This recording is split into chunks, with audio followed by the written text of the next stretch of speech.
नाजरीन, आज की वीडियो एक ऐसे राज से पर्दा उठाने जा रही है जो सदियों से तारीख के औराक में दब कर रह गया है। एक ऐसा सवाल जो शायद आपने कभी दिल में उठाया हो, लेकिन इसका जवाब कभी नहीं मिला। सवाल ये है कि क्या यजीद बिन मुआविया की औलाद आज भी जिंदा है? अगर हाँ, तो आखिर वो कहाँ पाई जाती है? और क्या इनका कोई ताल्लुक उस बदनाम जमाना सुफियानी बादशाह से भी है जिसका जिक्र आखिरुज़्ज़मान की अहादीस में आता है, वो जालिम हुक्मरान जो इमाम महदी के खिलाफ जंग करेगा? आज की वीडियो में हम इन्हीं सवालात की गुत्थी सुलझाएंगे। हम वापस चलेंगे सदियों पीछे, यानी उस वक्त जब कुरैश के दो जुड़वां भाइयों हाशिम और अब्द शम्स के दरमियान ऐसी दुश्मनी की बुनियाद रखी गई जिसने न सिर्फ अरब बल्कि इस्लाम की पूरी तारीख पर गहरे असरात छोड़े। लेकिन असल हकायक जानने से कबल आपसे गुजारिश है कि वीडियो को शुरू से आखिर तक लाजमी देखिएगा। नाजरीन, ये सन 430 ईस्वी का ज़माना था और मकाम था जज़ीरतुल अरब का वो इलाका जिसे आज हम सऊदी अरब कहते हैं, ख़ास तौर पर हिजाज का खित्ता। यहाँ एक मुअज़्ज़िज़ और बासर शख्स की पैदाइश हुई जिसका नाम था अब्द मनाफ। यही वो शख्सियत थी जिन्होंने कुरैश के कबीले को मुनज़्ज़म किया और पूरे अरब में इस कबीले को एक मरकज़ियत अता की। अब्द मनाफ के कई बेटे थे, लेकिन इनमें से दो बेटे आगे चलकर तारीख का रुख मोड़ने वाले साबित हुए। उनके नाम थे हाशिम और अब्द शम्स। ये दोनों भाई न सिर्फ जुड़वां थे, बल्कि रिवायत के मुताबिक ये माँ के पेट से एक दूसरे के साथ जुड़े हुए पैदा हुए। उनके वालिद ने उन्हें एक दूसरे से तलवार के जरिए जुदा किया। तब के नजूमलिया और दानिशमंदों ने अब्द मनाफ को खबरदार किया था कि ये अमल इन दोनों भाइयों के दरमियान एक खूनी दुश्मनी की बुनियाद रखेगा। और अफसोस, ऐसा ही हुआ। हाशिम को उनकी दयानत, सखावत और नेकी की वजह से कबीले का सरबराह चुना गया, जबकि अब्द शम्स दौलत, सियासत और चालाकी में महारत रखता था।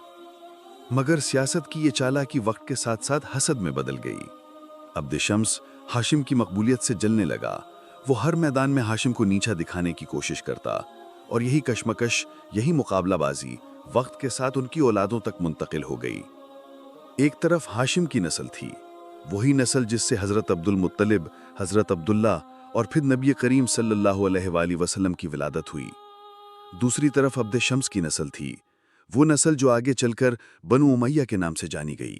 और इसी खानदान में पैदा हुआ वो शख्स जिसने तारीख़ इस्लाम का सबसे बड़ा सानहा रकम किया, यानी यजीद इब्न मुआविया। दोस्तों, इसका तारुफ सिर्फ एक बादशाह या हुक्मरान के तौर पर नहीं किया जाता, बल्कि एक ऐसे किरदार के तौर पर किया जाता है जिसने अपने इक़्तिदार की हवस में नबी करीम सल्लल्लाहु अलैहि वसल्लम के नवासे हज़रत इमाम हुसैन को बेदर्दी से शहीद करवाया। यजीद दरअसल अमीर मुआविया का बेटा था। अमीर मुआविया जब बूढ़े हुए तो उन्होंने खिलाफत अपने बेटे यजीद को दे दी, लेकिन उस वक्त के मुसलमानों को ये फैसला पसंद नहीं आया, क्योंकि इस्लाम में खिलाफत कभी भी बाप से बेटे को नहीं दी गई थी। पहले लोग आपस में मशवरा करके किसी नेक, परहेजगार और अक्लमंद शख्स को खलीफा बनाते थे, लेकिन यजीद के साथ ऐसा नहीं हुआ। उसको सिर्फ इसलिए खलीफा बना दिया गया क्योंकि वो बादशाह का बेटा था। अब मसला ये था कि यजीद ना कोई आलिम था, न नेक इंसान, न ही अच्छा मुसलमान। वो शराब पीता था, जानवरों से खिलता था, गाने बाजे सुनता था और जिंदगी को मजाक समझता था। जब वो खलीफा बना तो उसने इमाम हुसैन को कहा कि मेरी बैत करो, यानी मुझे खलीफा मानो। लेकिन इमाम हुसैन ने इनकार कर दिया। वो जानते थे कि अगर एक गलत आदमी को खलीफा मान लिया गया तो इस्लाम का असल चेहरा मिट जाएगा।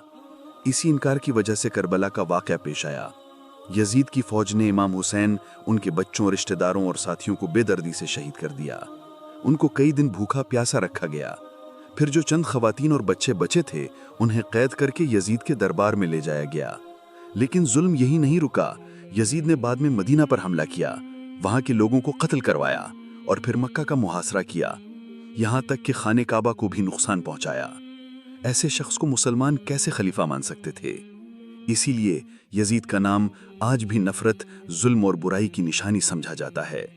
लेकिन सवाल यह है कि क्या करबला के बाद उसकी नस्ल खत्म हो गई या उसके बेटे जिंदा रहे? और अगर जिंदा रहे तो आज वो कहाँ हैं? क्या आज भी यजीद की नस्ल दुनिया में मौजूद है? और क्या उसका कोई ताल्लुक उस बदनाम जमाना सुफियानी बादशाह से भी है जिसका जिक्र आखिरुज़्ज़मान की अहादीस में आता है, वो जालिम हुक्मरान जो इमाम महदी के खिलाफ जंग करेगा? आइए अब जानते हैं यजीद के बेटों का क्या बना। नाजरीन, जब यजीद की मौत हुई तो उस वक्त उसके 3 बेटे थे, मुआविया सानी, खालिद और अब्दुल्ला। इसके अलावा इसकी एक बेटी भी थी जिसका नाम आतिका बताया गया है। यजीद की मौत के बाद खिलाफत का ताज उसके बड़े बेटे मुआविया सानी पर रखा गया, लेकिन ये खिलाफत ज्यादा दिन ना चल सकी। तारीखी रिवायात के मुताबिक मुआविया सानी ने सिर्फ कुछ ही महीने हुकूमत की और फिर वो अचानक बीमार पड़ गया या उसे जहर दे दिया गया, जिससे उसकी मौत हो गई। कहा जाता है कि मुआविया सानी अपने वालिद यजीद के किए गए जुल्म सितम से सख्त नफरत करता था।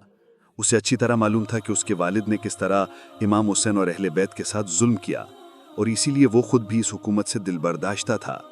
उसने न सिर्फ खिलाफत से किनारा कशी अख्तियार की, बल्कि बाज़ रिवायत में तो ये भी आया है कि उसने लोगों के सामने कहा कि वो इस जुल्म वाली खिलाफत का वारिस नहीं बनना चाहता। जब मुआविया सानी की मौत हुई तो उसके भाई खालिद और अब्दुल्ला अभी कम उम्र थे और इनमें से कोई भी फौरन हुकूमत संभालने के काबिल नहीं था।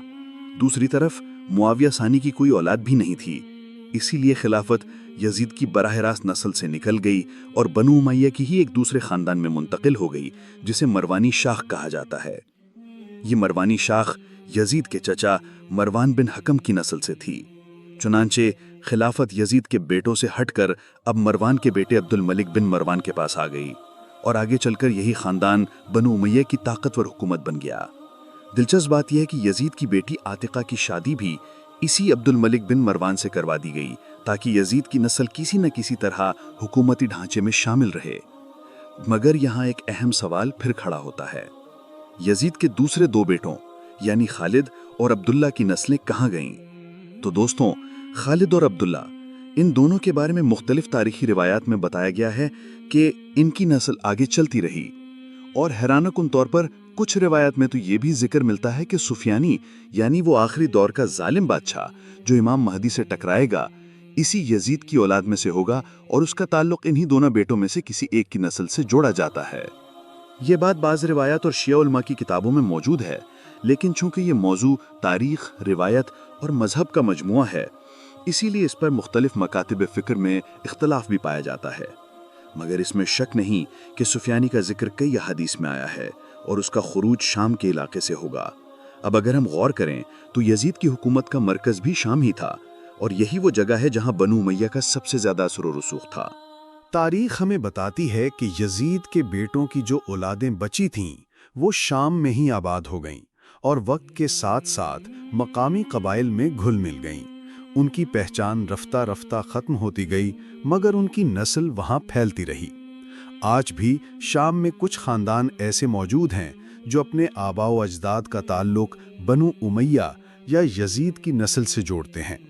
यानी सादा अल्फाज में कहा जाए तो यजीद की नस्ल मुकम्मल तौर पर ख़त्म नहीं हुई थी, बल्कि उसके बेटे खालिद और अब्दुल्ला की औलादें वक्त के साथ मुख्तलिफ कबाइल में जज्ब होकर आज भी कहीं न कहीं मौजूद हैं, खुसूसन शाम के अंदर। और यही वो बात है जो सुफियानी के वजूद और यजीदी नस्ल के रब्त को और भी पुरस्रार बना देती है। नाजरीन, अगर आपको ये वीडियो मालूमाती, दिलचस्प और सोचने पर मजबूर करने वाली लगी हो तो बराह करम इसे लाइक ज़रूर करें ताकि हमें हौसला मिले और हम मज़ीद ऐसी तहकीकी वीडियोस बना सकें। वीडियो को अपने दोस्तों और फैमिली के साथ शेयर करें ताकि वो भी इस तारीखी सच्चाई से वाकिफ़ हो सकें जिसे बरसों छुपाया गया। और अगर आप चाहते हैं कि आपको ऐसी मज़ीद वीडियोस बर वक्त मिलती रहें तो हमारे चैनल को सब्सक्राइब करें और साथ ही बेल आइकन भी ज़रूर दबाएं ताकि हर नई वीडियो का नोटिफिकेशन फ़ौरन आप तक पहुंचे। आपकी एक छोटी सी सपोर्ट हमारे लिए बहुत बड़ी ताकत है। शुक्रिया।